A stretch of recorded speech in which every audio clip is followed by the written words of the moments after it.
Friday, which means you must be watching this show. It's Spotlight On. We've got awesome guests today, including from the Albuquerque Little Theater, Henry Avery and Jessica Quinlan. We also have cartoonist Peter Minnis. And also from the New Mexico Lawyers for the Arts, we've got Talia Kosh. So you guys hang out with us, come back, because we've got stuff to turn the spotlight on upon.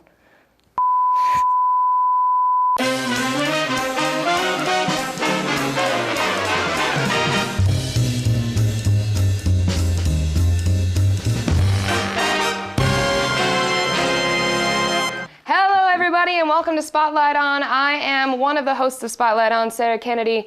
My other host, James Morrow, is missing and presumed dead.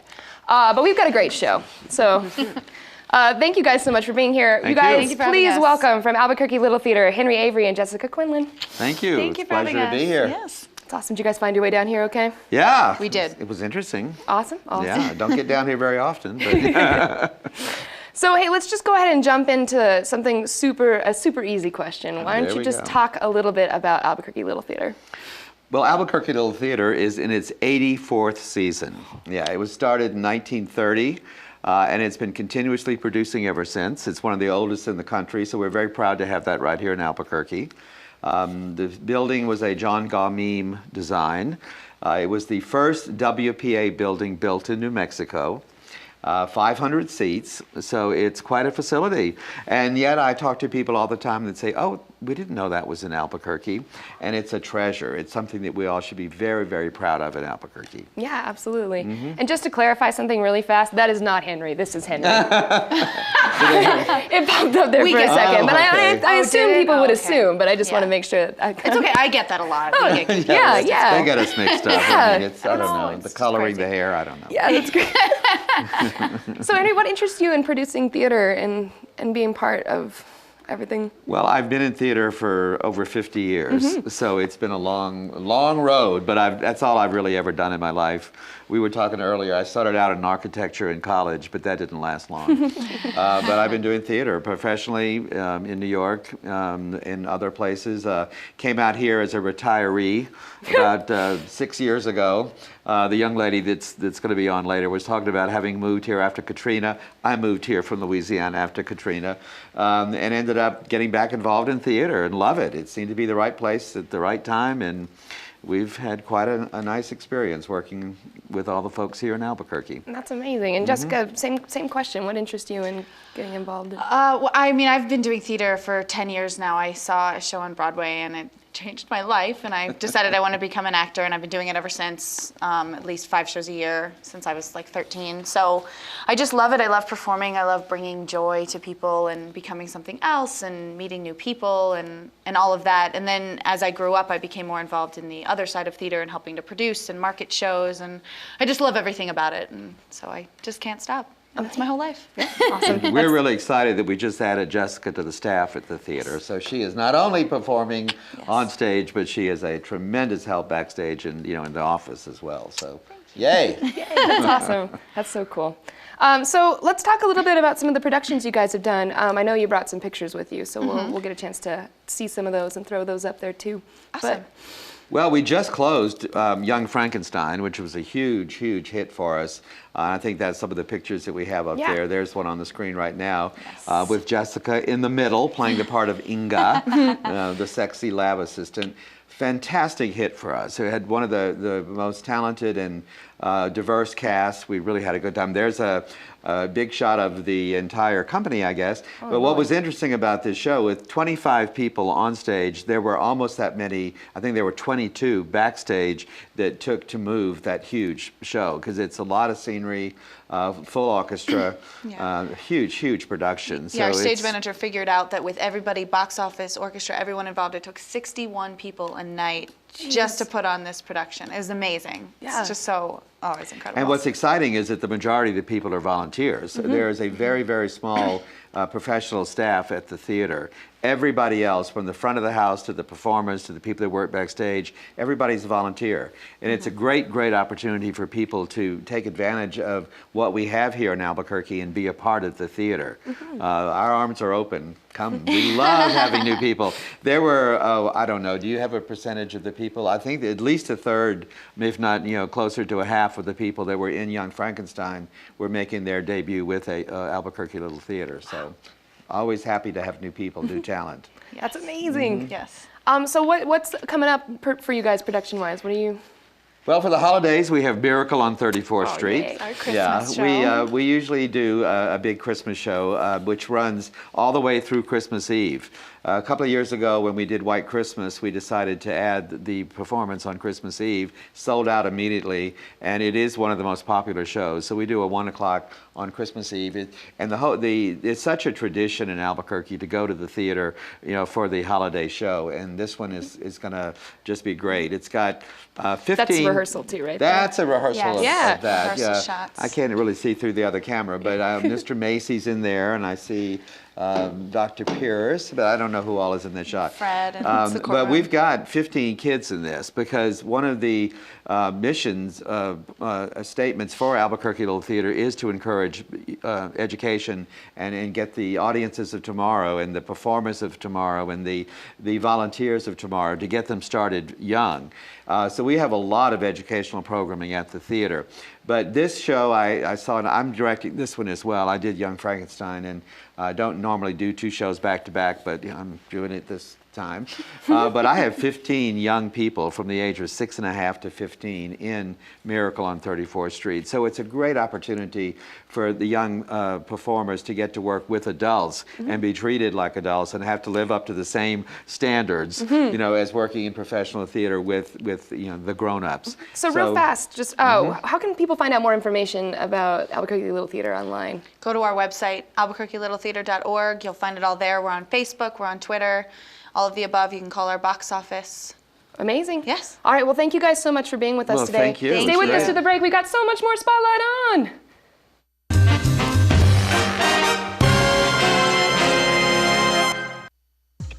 Lessman's Pro Audio.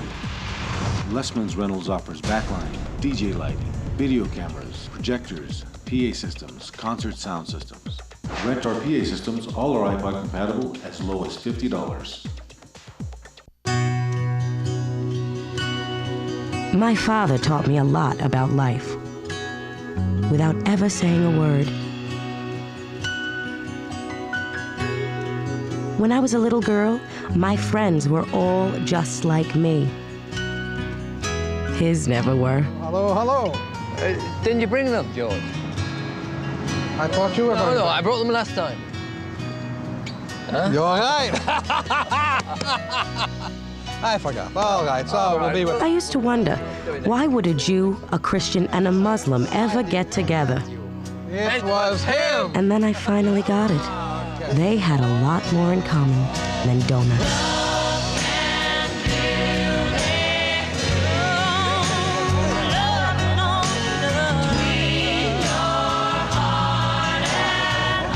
Friendship. Pass it on. A message from the Foundation for a Better Life.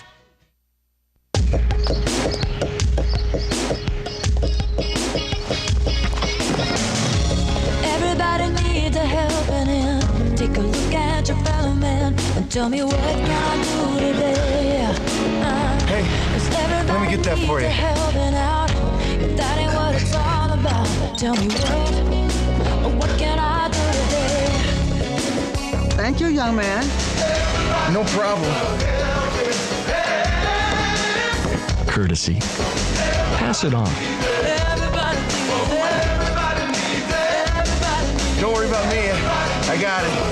A message from the Foundation for a Better Life.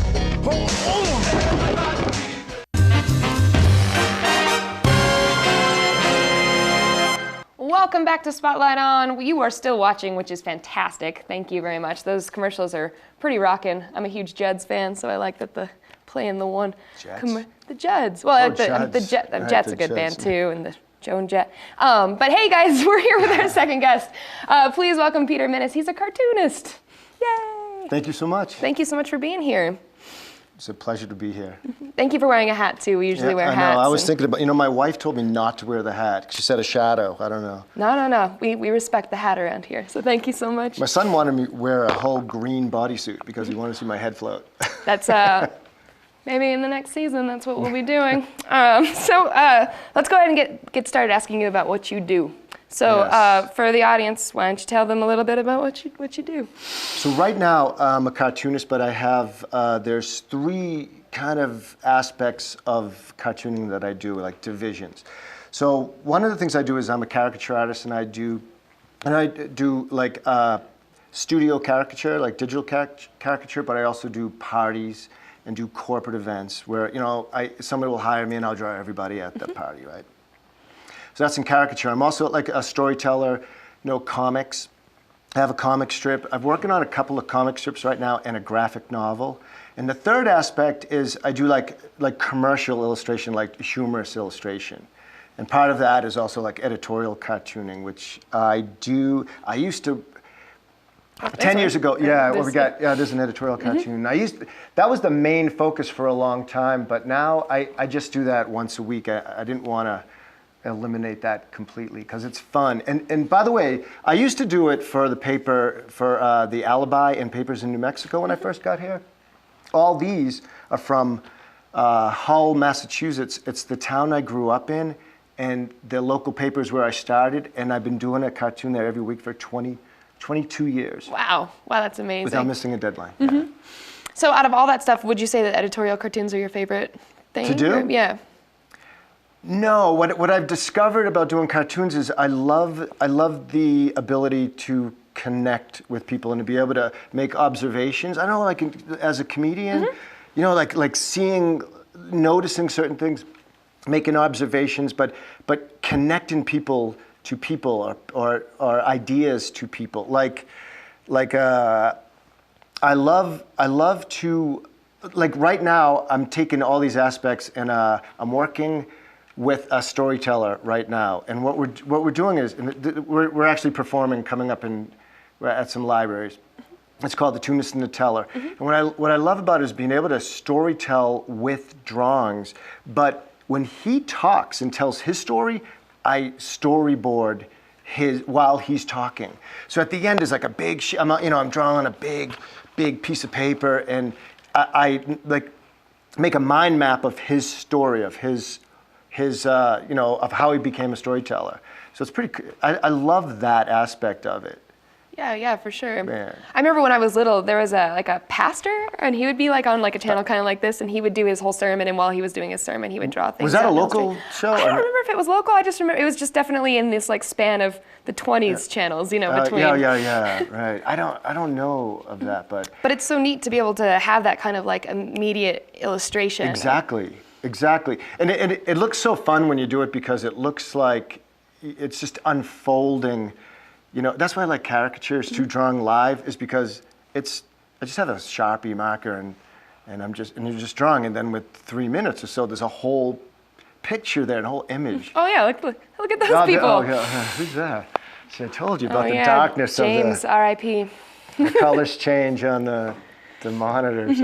Well, that's awesome. Thank you. That's so nice. Thank you for drawing that. You're welcome. Makes me miss my hat a little bit today. I know, that was like the big thing, the hat. I wanted to get that hat in there. It's like a halo. I know, yeah, sometimes if I like tilt up, it just looks like I've got like a plate behind me. The plate, right. Yeah. So what kind of advice do you have for people who want to get started, like young people? For cartooning?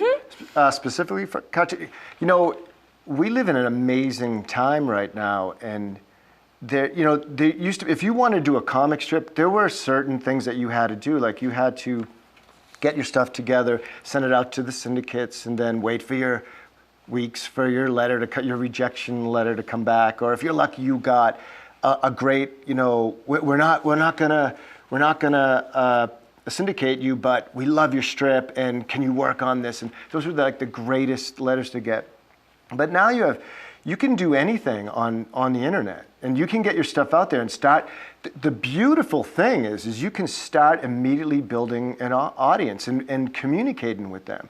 The model before, like with the syndicates, is you didn't have any connection with your readers.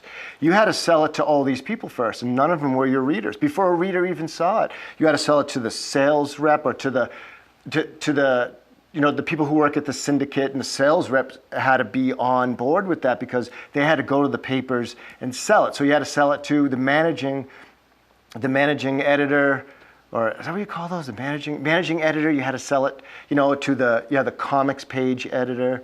So there's all these people you had to sell it to before a reader even reads it.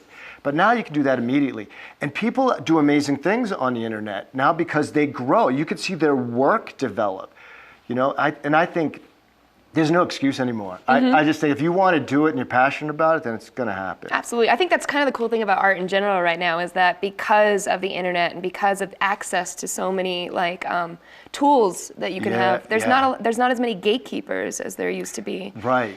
And so Exactly. I know everything's like all the gatekeeper people and all those big corporation things they're kind of going away, So it's I think it's really fun. Like you could start a business on the internet. Like there's no excuse anymore. Like there's time. And if you go, well, I don't know how to make, I'm starting a business, but I don't know how to make any money. You can just go on the internet and Google how to make money. They'll show you people, oh, I did this. This was amazing. And you can copy it for a while. For sure. So thank you so much for being with us today. I'm so sorry we ran out of time. But you guys saw his website down there, so go check him out. And please come back after the break because we got a whole nother guest and more Spotlight On.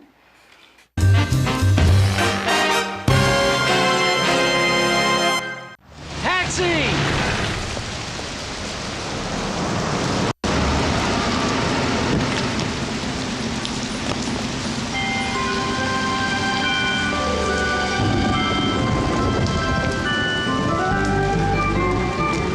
When you can't do it all, do what you can. Compassion for others. Pass it on. A message from the Foundation for a Better Life. A little time. A little exercise. A little laugh.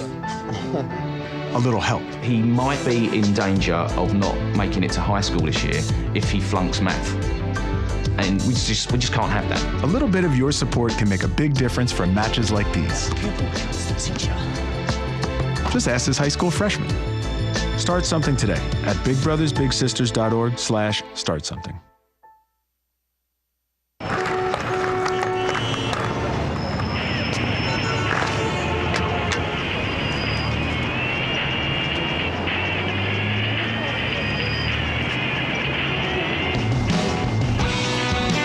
May I walk you across the street?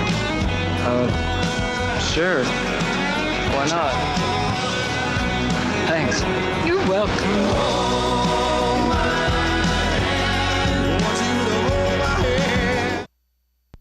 Taxi!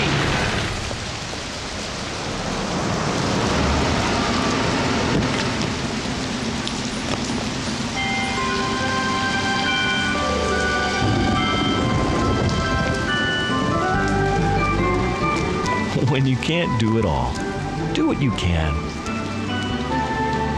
Compassion for others. Pass it on. A message from the Foundation for a Better Life.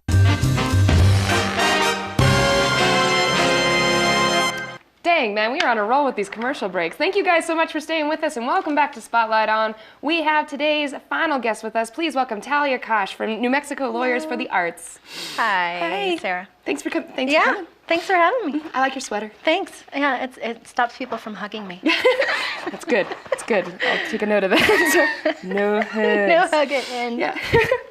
So why don't you tell everybody a little bit about what New Mexico Lawyers for the Arts is? So New Mexico Lawyers for the Arts, am I looking in this camera or that camera? Either one, me, there. All right. Well, it's a nonprofit that was founded in 2008, and it's dedicated to providing artists and art organizations with pro bono legal assistance in educational programming. So we do a spectrum of things. Of course, we try to assist as many artists of different mediums as we can, but really the easiest way for us to reach people is through the educational things that we do. Mm-hmm. That's awesome. Oh yeah, there's your logo right there. Yeah, there it is. That's good. So, being a lawyer, why did you pick entertainment art? Or law? Entertainment, yeah. Well, I moved back here from DC about 8 years ago, and usually there's a volunteer lawyers for the arts that exists pretty much in every state in the United States, and there wasn't one in New Mexico. And we're the third largest art market in the country, and we have a huge film industry and incredible music in the state too. So it was kind of shocking. And the history of it was that a couple people tried to start it, but they were out-of-staters and it didn't work. And so I just had the support to start it up and keep it going. That's amazing.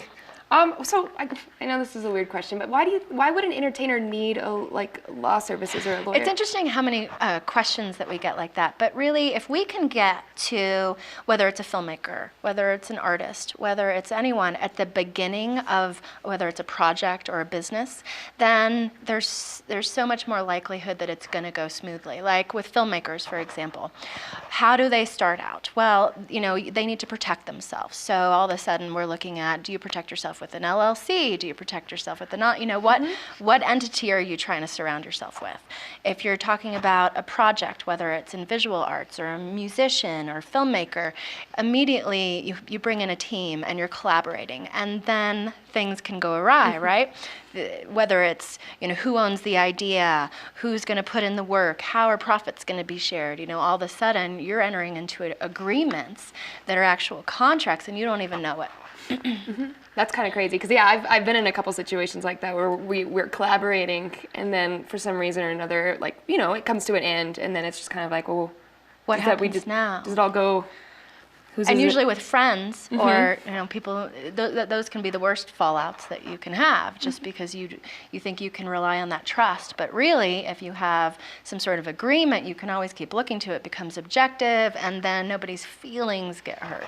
Absolutely. Is that sort of the same thing with musicians too, or what difference? It is. Actually, we're focusing for the first year. We have a 2 or 3 day summit every year, and this one is focused on the business of music. So we're doing a segment on music contracts, right? And so the first contract that anybody needs to talk about is the contract between the band members, and that's usually the one that goes awry most often. When you hear a band break up, it's because of some internal conflict. Or right? Yoko Ono, but yeah. Or Yoko Ono. The Yoko Ono factor. That you should probably put that into a contract I like too, that. where it's like. So, what kind of services can entertainers access through you guys do we right provide? now?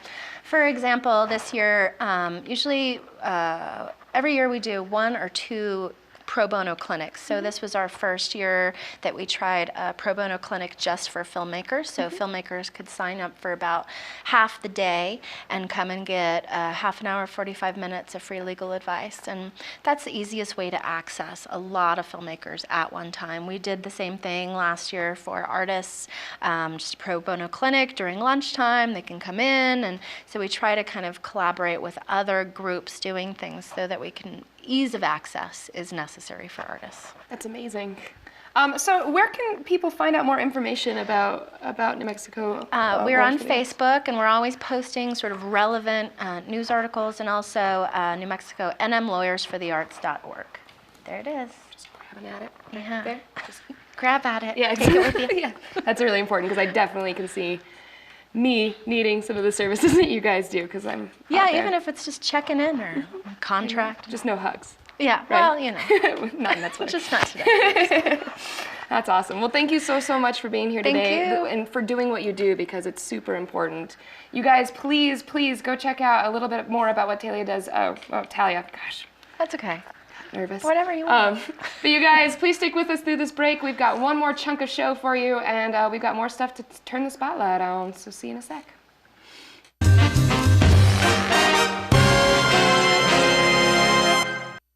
Taxi!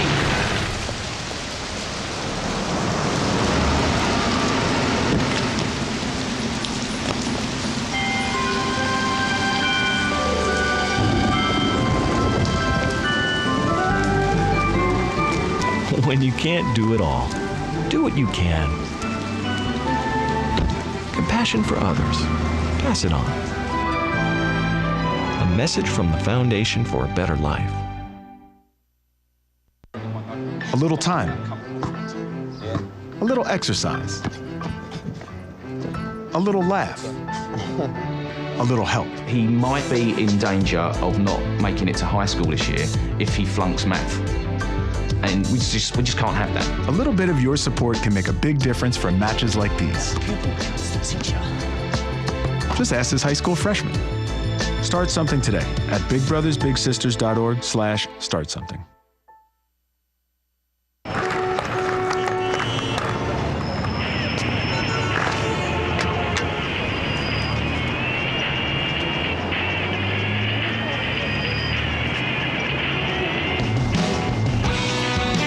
May I walk you across the street?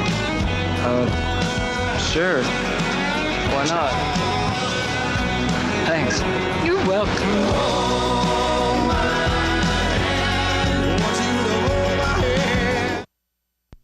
Taxi!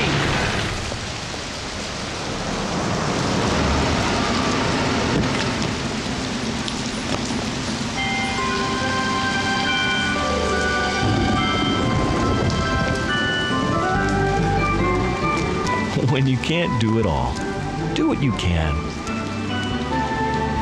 Compassion for others. Pass it on.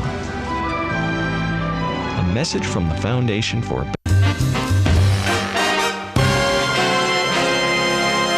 Oh, hey guys, welcome back to Spotlight On. We're Jamesless, but we still have a James chair. And I said, I'll use it. I'll just relax, enjoy it. I'm Sarah Kennedy, still. We've had quite a show today, and it's still not quite over because, as per usual, there's a whole thing about how we get help from the data program, and a lot of their students help put the show together, and they also do this chunk, which is called a Country Home Minute with Slim Randles. So I figured, let's go ahead and watch that Country Home Minute with Mr. Slim Randles. Enjoy it.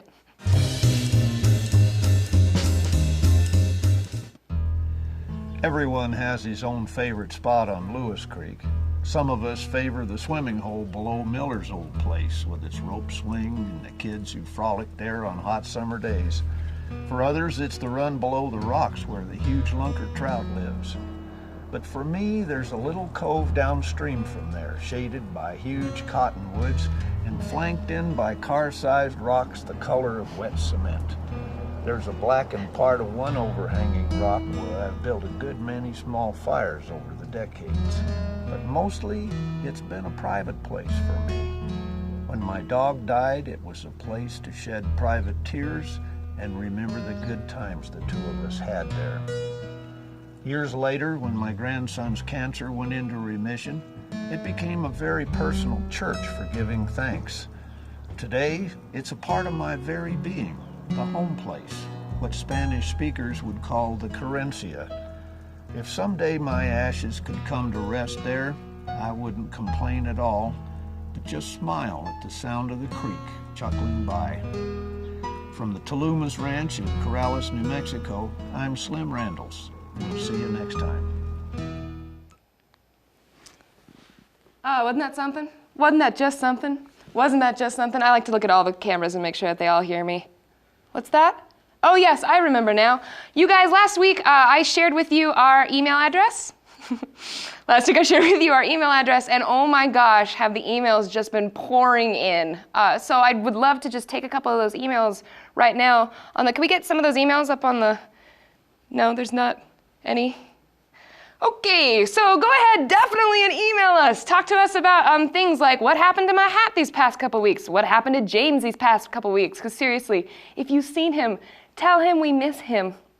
You can find out more information about us on YouTube, on Facebook. You can find out more information about me, because I go around town and I tell jokes all over the place, and you can do that at sarahkcomedy.com. There's a video on there too, so like, if this show isn't enough for you, there's a video of me telling jokes right there on the webpage, and then links to all kinds of other stuff I do around town. Man, you guys, again, such a great show. I want to thank all the guests who have been here today. Please go check out stuff at the Albuquerque Little Theater. Please check in if you're an entertainer on getting some law help from New Mexico Lawyers for the Arts, and definitely read some cartoons, just in general, but specifically by Peter Menace. So you guys, that's it for tonight. So go about your Tuesday, and we will see you all here next time when we turn the spotlight on. Spotlight On would like to thank the following local businesses for their generous support. Lessman's Pro Audio and Lighting. Visit them on the web at www.lessmans.com or call 1-888-LESSMANS. Pizza 9 with 12 locations to serve you. Visit them online at www.pizza9.com for the location nearest you. HBW Helping Build Wealth. For your financial planning and insurance needs, contact James Tomei at 505-440-0317. First Impressions, Inc., Albuquerque's premier full-service printing company since 1986. Visit them on the web or call 505-255-6321.